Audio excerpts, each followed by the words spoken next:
Bismillahirrahmanirrahim. Assalamualaikum warahmatullahi wabarakatuh. Saudara, dengan saya Edi Mulyadi dari Forum News Network FNN. Saudara sekalian, siang ini masih siang ya.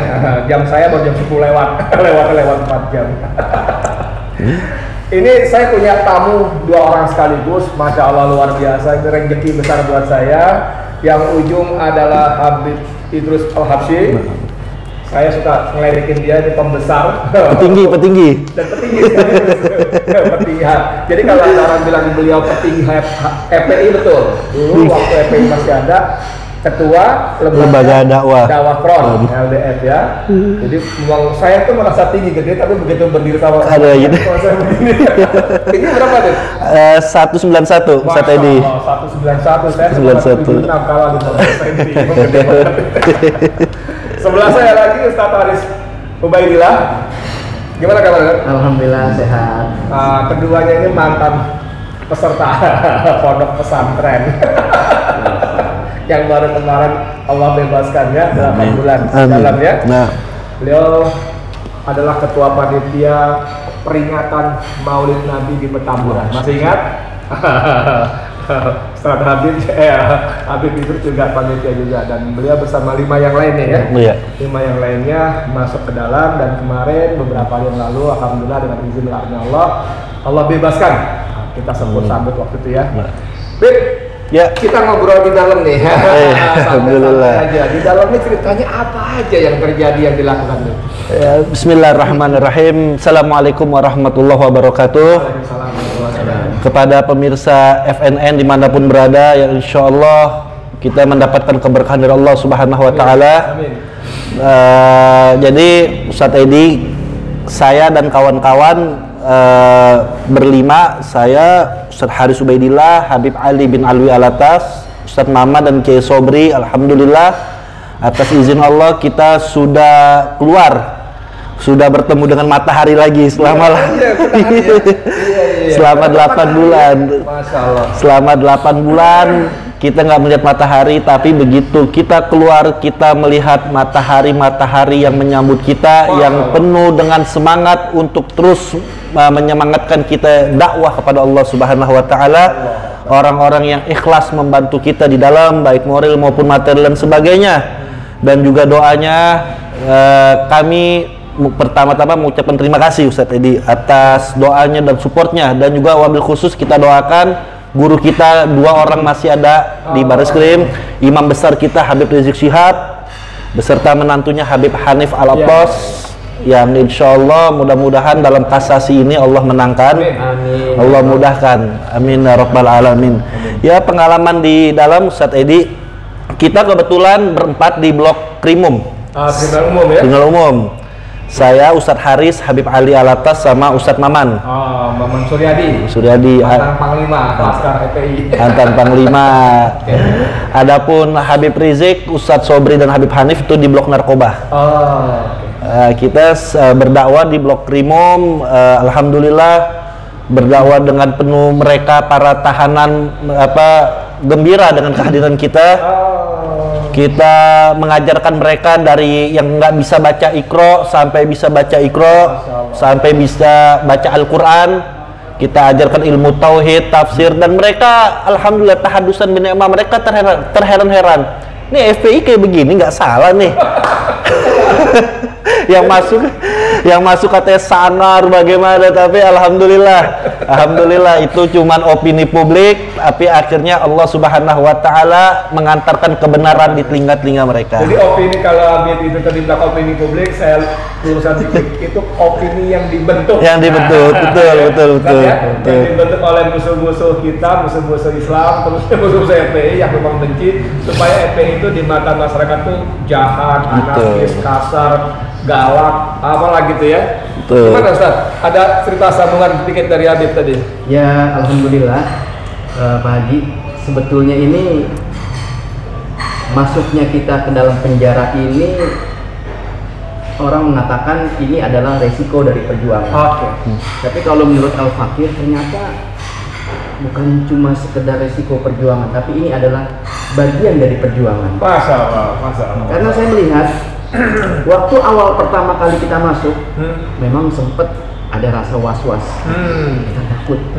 Dan pada saat pertama kali masuk, kita masuk satu kamar sama Habib Rizik di kamar VIP, nomor 1, blok narkoba. Duluan mana masuknya sama Habib? Iya, di Habib. Duluan Habib. Nah, jadi Habib itu tadinya sendiri di kamar nomor 1, kemudian kita berenam masuk. Oh, bareng-bareng. Habib Hanif, Habib Ali, Habib Idrus, Kiai Sobri, saya dan Ustadz Maman. Nah, jadi ternyata bertujuh di dalam ini menurut pihak rutan ini nggak nyaman buat Habib. Oh. Jadi di sini saya melihat, oh ternyata Habib di sini begitu dihormati, begitu dihargai. Akhirnya besok paginya itu kita masuk dipindah ke blok Kriminal umum ya? Kriminal umum. Jadi kita berempat, saya, Habib Idrus, Habib Ali dan Ustadz Maman pindah ke mana? Blok Krimum. Nah, ini Habib saya lihat bukan cuma sekedar imam buat kita, dan kita bukan cuma sekedar makmumnya beliau, tapi saya melihat apa yang IB lakukan ini bukan sekedar murid, bukan sekedar makmum, tapi beliau menjadikan kita sebagai anak-anaknya. Kayak orang tua ya? Orang tua. Makanya di sana Habib Rizik dapat gelar baru. Para tahanan di blok narkoba menyebut beliau Abuya. Abuya. Itu penghormatan sekali. Satu penghormatan yang luar biasa dari para tahanan tersebut. Habib menangkap kegalauan yang ada di kita ini. Wah, mau bisa sama IB. Di sini kan IB udah jadi semua taat, semua patuh, semua melayani, semua. Pokoknya apa kata IB patuh semua. Tahanan di blok narkoba. Habib menangkap nih kekhawatiran kita pisah sama IB. Jauh nggak dari Krimum sama narkoba bloknya? Ya, kalau jalan kaki cuma 15 langkah. Oh, dekat banget. Polisinya ini yang bikin kita jalan. Ya. Jadi kita dikasih bekal untuk kalau misalnya mau jajan. Ini kalau di sana bisa jajan juga, Pak. Bisa jajan. Ada warung ya? Ada warung. Ya, warung bayangan kira-kira. Rokok 80.000. Satu bungkus. Di luar kan kalau saya nggak ngerokok. Iya. Beruntung yang nggak ngerokok. Kasihan yang merokok ini. Ini bagian intinya bukan itu. Intinya IB kasih kita spirit, semangat, kasih kita doa.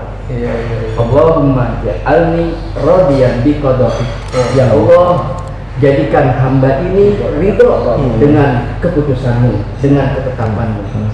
Waj'alni syakiran ala na'maik, dan jadikan aku ini orang yang bersyukur atas semua nikmat darimu. Kemudian waj'alni sabiran ala balaik, dan jadikanlah aku orang yang bersabar atas bala yang menimpa kita. Itu doa yang diakan Habib. Itu pertama kali kita masuk. Kemudian waj'alni min ibadikas sholihin, dan jadikanlah saya ini, hamba ini termasuk orang-orang yang soleh. Saudara sekalian, ini Ustaz Arif Ubaidillah melafalkan doa dengan pelan-pelan. Jadi nanti saya dan kita semua penonton. Jadi nih Ustaz, wawancara ini kita ini selain di Bang Edi Channel, dan ditanyakan juga di Salwa Media. Oh, Masya Allah. Kita punya aliansi lintas YouTuber. Teman-teman yang memang berkhidmat dalam ambil bagian perjuangan. Biasanya juga diambil teman-teman yang lain tuh. Ada Batu, ada siapa-siapa diambil juga ya. Jadi kembali soal tadi, doa nanti kita hafalkan pelan-pelan ya. Bukan kita mau ke dalam, bukan. Coba mau bilang. Jangan. Andai kata kejadian, kita siap. Tapi doa itu kan bisa buat setiap waktu ya. Betul. Kita dapat musibah, dapat nikmat, sikap-sikap betul. Lanjut. Begitu dengan berbekal doa itu, antum ini jangan sekali-kali terlihat tunduk. Antum harus terlihat sabar, tabah, tegar. Karena kamu akan menjadi senderan mereka orang. Di sana mereka orang semua punya masalah. Dan ternyata benar. Saat kita memasuki blok Krimum, itu rasa takut yang kita gambarkan di bayangan kita itu semua sirna. Karena begitu kita tadi Habib Idrus bilang katanya di sini keluar melihat matahari, ya bukan cuma satu matahari, ada matahari Pak Haji Edi, ada Pak Basit, semua teman-teman yang nyambut kita bersinar kayak matahari. Nah di sana saya lihat, saya nggak melihat sedikit pun wajah orang-orang yang kriminal. Kelihatan baik, semua menyambut, semua welcome. Bahkan saat kita datang, kita disambut, ada pengurus datang bawain ember, bawain parawang buat jemuran. Kita disambut dengan begitu istimewa. Dan tugas pertama dari IB, imam besar kita ini, beliau meminta kita agar tetap melaksanakan dakwah dimanapun kita berada, termasuk dalam penjara. Jadi kejadiannya begini Pak Haji. Apa yang dilakukan waktu itu dakwah itu kita ini seminggu cuma sekali. Sebelum kita masuk. Itu ada televisi, jadi mereka alasannya jangan sampai mengganggu. Ini nggak suka dengar kayak begitu. Masa kalah TV 24 jam? Kita dakwah cuma berapa menit? Kita musyawarah dengan pengurus. Akhirnya dia maghrib kita adakan kultum. Kecuali malam minggu. Dan kemudian tiap subuh, ba'da subuh seminggu 3 kali kita adakan dakwah. Nah, di sana kalau kultum banyak, ada Gus Nur, ada Ustaz Ali Baharsya. Itu ba'da zuhur, ba'da Jumat. Ba'da subuh sama ba'da maghrib. Nah, kalau yang ba'da subuh kita kajian. Nah, kita kajian di situ untuk kajian akidah itu dibimbing sama guru kita Habib Idrus bin Ali Al-Habsyi. Beliau mengajarkan kitab Aqidatul Awam.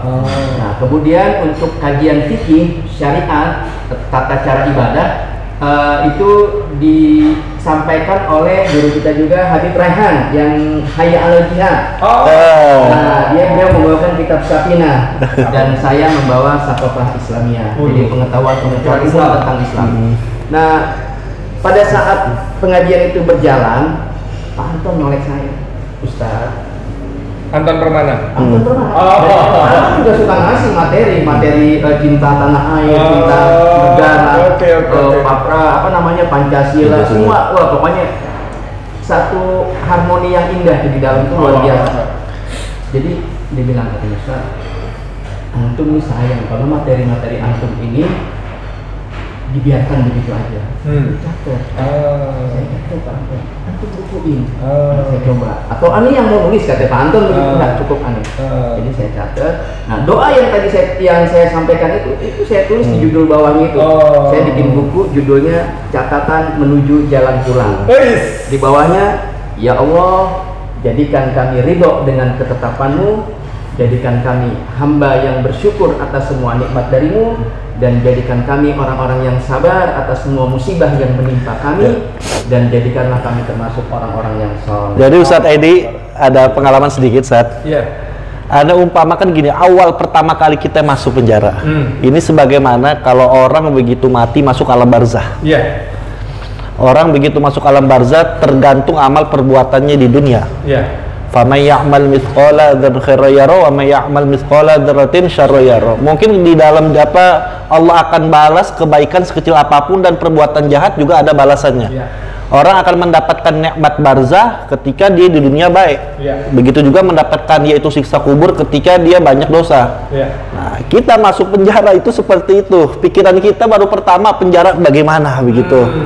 Tapi alhamdulillah ya tahadusan bin ni'mah, mungkin apa yang kita dapatkan luar biasa. Tadi Ustaz Haris cerita, kita alhamdulillah diperlakukan dengan baik dan dakwah kita didengar. Dan ini saya buktikan juga ada beberapa tahanan-tahanan juga yang alhamdulillah walaupun bukan ustadz tapi dia di luar mungkin melakukan kebaikan, Allah juga jaga di sana.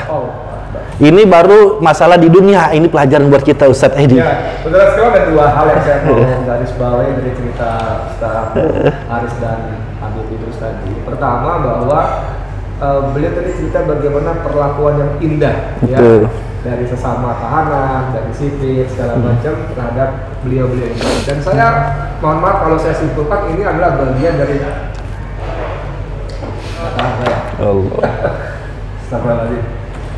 bagian dari nikmat Allah, janji Allah bahwa Allah akan melindungi orang-orang yang berjuang di jalan.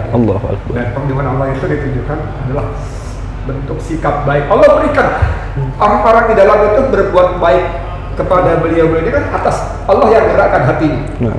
Ya nggak tahan nangis dulu gitu ya.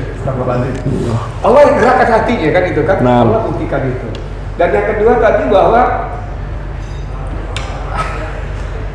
luar biasa sekali bagaimana orang-orang menyikapi memperlakukan Habib dan para pejuang tadi sangat luar biasa. Dan tadi judul bukunya tuh saya catatan menuju jalan pulang. Saya menerjemahkannya ini sorry banget so tahu nih. Pulang apa cuma pulang keluar dari penjara, tapi juga pulang menghadap Allah yang Maha Kuasa. Satu, yang kedua pulang kita kan sebetulnya di bumi ini kan cuma sementara, betul. Rumah kita yang asli di surga. Rumah asli kita di surga. Jadi kalau beliau sadar bilang pulang kembali ke surga. Amin. Amin. Dek, lanjut dek, gimana dek? Saya nggak tahu. Jadi ada satu strategi yang menjadi acuan pegangan kami, yaitu saya teringat firman Allah Subhanahu wa taala di dalam surat Al-Insan ayat 23 sampai 26. Ini ayat menurut ahli tafsir bagaimana tuntunan Allah kepada Rasulullah SAW. Ketika Nabi di kota suci Mekah masih sedikit, Nabi diintimidasi, Nabi susah payah jatuh bangun berjuang dalam berdakwah. Begitu juga sahabat-sahabat Nabi ketika masih di kota Mekah disiksa dan sebagainya menghadapi tantangan syiar Islam. Allah katakan dalam surah Al-Insan, Bismillahirrahmanirrahim, Inna nahnu nazalna alaikal qur'ana tanzilah. Sesungguhnya kami telah menurunkan kepada engkau, yaitu Muhammad, Al-Quran secara berangsur-angsur. Ulama tafsir mengatakan Allah Subhanahu wa taala yang dimaksud dengan Allah turunkan Al-Quran, Allah turunkan beban dakwah kepada Nabi untuk sampaikan yang hak. Lalu yang menarik Allah katakan apa? Allah sambung, Fasbir li hukmi rabbik, maka bersabarlah engkau ya Muhammad dalam menjalankan ketetapan dari Allah Subhanahu wa taala. Artinya engkau diintimidasi, engkau difitnah, engkau dicaci maki, bersabar. Dan Allah katakan lagi wala tuti minhum asiman au kafuron, dan janganlah sekali-kali engkau mengikuti kemauan mereka, orang-orang pendosa maupun orang-orang yang kafir, orang-orang yang menentang Allah. Kemauan mereka artinya Nabi sempat dibujuk rayu, diiming-imingin harta, tahta, wanita agar mungkin mau tawar menurut akidah. Allah kasih tahu wala tuti minhum asiman au kafuran. Dan yang menarik, ketika itu Allah Subhanahu wa taala sambung lagi wadhkurisma rabbik bukrata wa asila, dan sebutlah nama Tuhan kau Allah dengan yaitu di pagi hari maupun di petang hari. Ini pegangan kami bahwasanya ya beginilah dakwah Ustaz Edi. Yang kedua, kita nggak ada jalan lain kecuali hanya sabar. Kita tawakal kepada Allah. Dan yang ketiga, doakan supaya kita istiqomah. Dan yang keempat, kita tidak ada jalan lain yaitu kita mendekatkan diri kepada Allah Subhanahu wa taala. Tadi Ustaz Haris berdoa, saya juga ingat yaitu satu doa yang sering saya lantunkan dalam sholat, yaitu doa ini doa Nabi Allah Yusuf alaihissalam. Karena kita nggak punya senjata, yang kita punya senjata adalah doa kita senjata, doa silahul mu'min. Ketika Nabi Yusuf di penjara, Nabi Allah Yusuf mengatakan, Allahumma ya syahidan ghairu ghaibin, wahai Allah yang selalu menyaksikan, yang nggak pernah absen. Wa ya qariban ghairu ba'idin, yang selalu dekat nggak pernah jauh. Wa ya ghaliban ghairu maklubin, yang selalu menang nggak pernah kalah. Lalu Nabi Yusuf mengatakan, ij'al min amri farajan wa makhrajan warzuqni min haitsu la ahtasib. Maka jadikanlah urusan aku ini engkau gampangkan dan engkau kasih jalan keluar yang nggak duga-duga.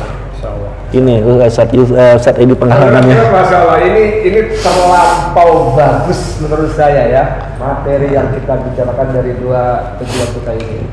Mudah-mudahan ada manfaat. Amin. Tapi sebelum itu saya ingin, tadi Ustaz Haris mengatakan beliau didorong oleh teman kita Anton Permana untuk menulis, dan Habib juga ternyata menulis ya. Nah, ya. Nah, cuman beliau sempat bawa nih, Ustaz Haris nggak ada ketemu soalnya barangkali. Kita risalah risalah dakwah di sampingnya pemikiran HRS. Ya, ini beliau nulis judulnya Risalah Dakwah. Ya, ini masih draft ya, oleh Al Habib Idrus bin Ali Al Habsyi SF. Saya filsafat Islam. Sarjana filsafat Islam. Ya.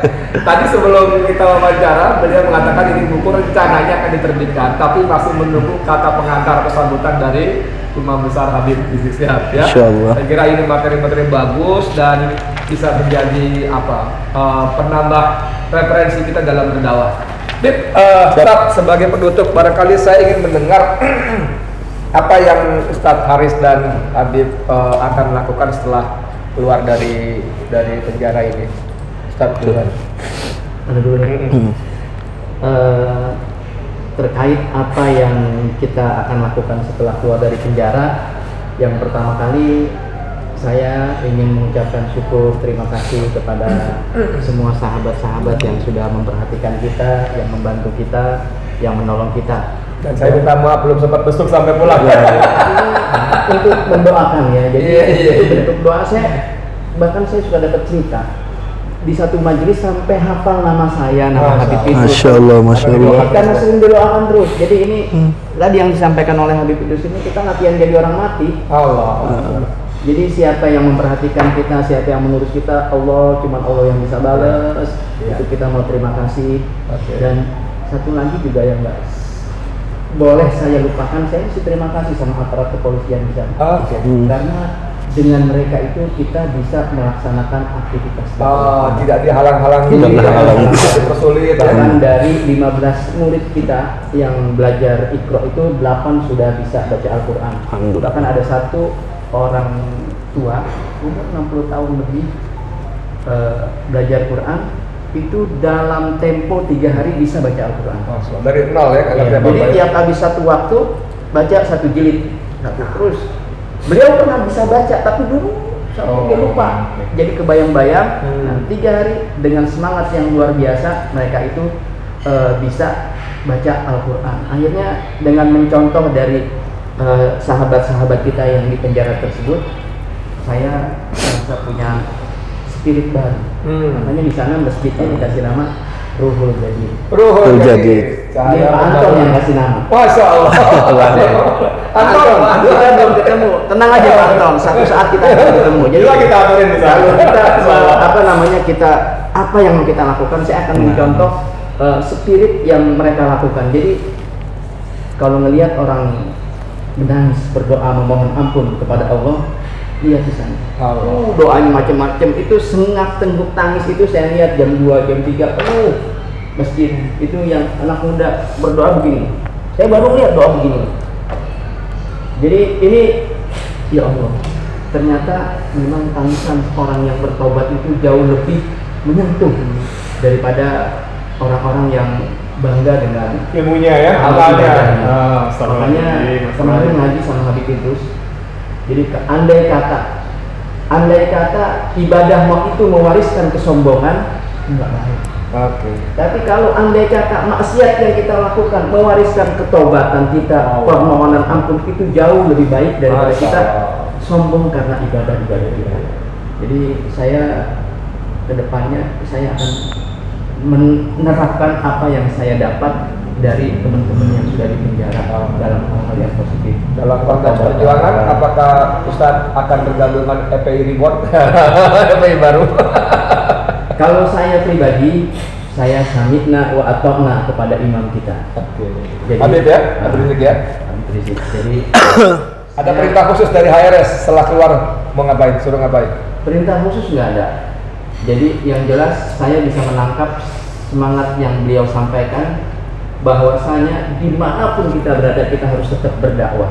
Nah ini merupakan, karena saya lihat penjara ini kalau menurut saya atau menurut sebagian orang ini adalah posisi terendah dalam kehidupan seorang manusia. Dan ternyata kenyataannya memang di bawah, kita di basement. Jadi kalau ditanya di mana kamu sekarang, saya di apartemen Trunojoyo lantai basement. Lucu. Kalau Habib gimana Habib? Ada rencana apa setelah ini? Jadi Ustadz Edi, sebelumnya kami masuk penjara lantaran cuman panitia Maulid Nabi Muhammad. Iya, betul itu. Jadi beliau-beliau ini masuk bukan karena kriminal, bukan karena berbuat jahat, apalagi disebut makar segala macam, hanya menjadi panitia peringatan Tapi Maulid sama-sama kita. subhanallah, kita keluar di bulan Maulid juga Nabi Muhammad SAW. Mudah-mudahan ini petanda baik, Rasulullah SAW ridho kepada kita semua. Dan kita sudah sama-sama ketahui bagaimana ya kita dihukum juga ya, semua orang udah tahu lah bagaimana ketidakkeadilan, dan kita yakin kita serahkan semua kepada Allah Subhanahu wa taala. Karena Allah yang maha mengetahui, Allah yang akan mungkin membalasnya, kita nggak punya apa-apa, kita cuman tawakal kepada Allah Subhanahu wa ta'ala. Dan yang kedua, insya Allah tetap doakan kita supaya kita istiqomah berdakwah di jalan Allah Subhanahu wa ta'ala. Dan saya ingat betul pesan dari imam besar kita Habib Rizik. Habib Rizik mengatakan, ingat kita cuma punya doa, jangan sekali-kali meremehkan doa. Doa sesuatu yang nggak mungkin menjadi mungkin bagi kita, Ustadz Edi. Dan yang terakhir, Habib Rizik pesan, ingat segala sesuatu ya, andai kata semua makhluk ingin mencelakakan kalian, tapi tanpa izin Allah, celaka tersebut gak bakal sampai. Dan andai kata semua makhluk ingin memberikan manfaat kepada kalian, kepada kita, tanpa izin Allah, manfaat tersebut gak pernah datang. Itu pesan Habib Rizik yang selalu kita ingat. Artinya perjuangan bukan dilihat kalah atau menang, tapi yang kita, kewajiban kita berjuang, hasilnya kita serahkan kepada Allah Subhanahu wa taala. Makasih Ustadz Edi dan teman-teman media yang selalu mendukung, memotivasi, menyuarakan perjuangan kita, dan juga kepada kawan-kawan semua umat Islam yang mendoakan. Mudah-mudahan Allah yang membalasnya, kami nggak bisa membalas. Atas doa antum, dukungan antum, alhamdulillah Allah perkenankan kami bisa keluar di sini.